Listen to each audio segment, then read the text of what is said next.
तरजीह होंगे आपके? बिस्मिल्लाहिर्रहमानिर्रहीम जी, मैं समझता हूँ कि सिंध की आवाम के हम बहुत ज़्यादा शुक्रगुजार हैं और एहसानमंद हैं कि सिंध के अवाम ने एक मरतबा फिर एक बहुत ही भारी मैंडेट पाकिस्तान पीपल्स पार्टी को दिया है।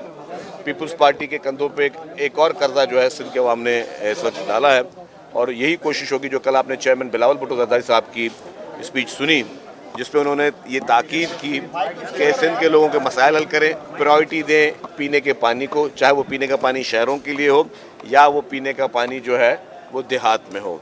इसी तरीके से उन्होंने बाकी भी गवर्नेंस के बारे में एड्रेस किए। उन्होंने हेल्थ के लिए कि हमें और मज़ीद जो हमारे रह गए प्रोजेक्ट्स उनको आगे बढ़ाया जाए और जो हमारे सक्सेसफुल प्रोजेक्ट्स सिंध गवर्नमेंट के चल रहे हैं उनको मज़ीद हमें स्प्रेड करना चाहिए हर डिस्ट्रिक्ट वाइड। तो ये सारी प्रायोरिटीज़ हैं गवर्नमेंट की। इंशाल्लाह ताला आपको यही असेंबली जो है वो मज़ीद बेहतर कानून साजियाँ भी करेगी। कानून साजी काम है मेंबर्स का, इलेक्टेड मेंबर्स का।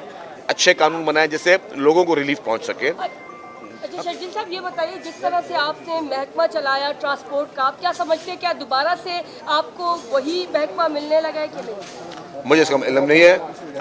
देखें, जिम्मेदारी जो है ना, आप पे कोई भी पार्टी देती है या गवर्नमेंट देती है तो आपका काम है वो काम अच्छे तरीके करें। हुकूमत अकेले बनाएंगे या दूसरी सियासी जमातों को दावत देंगे हुकूमत में शामिल होने की सिंध में?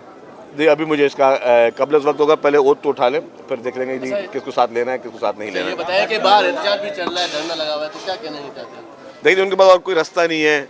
आपको खुद पता है, मतलब मैं क्या बोलूँ, आपने जो लोग भी जिसने भी मुख्तलिफ जगहों पर कवर किया है कि डिफरेंस बहुत बड़ा था ना उनको। मतलब वो पार्टियाँ एहतजाज कर रही हैं जिनके पूरे सिंध में कोई 15 से 16 कैंडिडेट भी इलेक्शन नहीं लड़ रहे थे।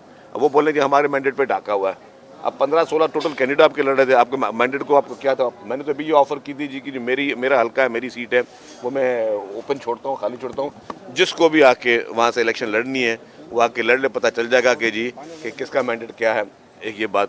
तीसरी बात, एहतजाज करना, उन्होंने कहा कि हम उनसे भी डायलॉग करेंगे। चेयरमैन साहब ने कल कहा है कि जो भी पॉलिटिकल पार्टीज़ हैं उन सबसे बातचीत करें, चाहे वो असेंबली में मौजूद हैं या असेंबली में मौजूद नहीं है। हम सबको साथ लेकर चलना चाहते हैं।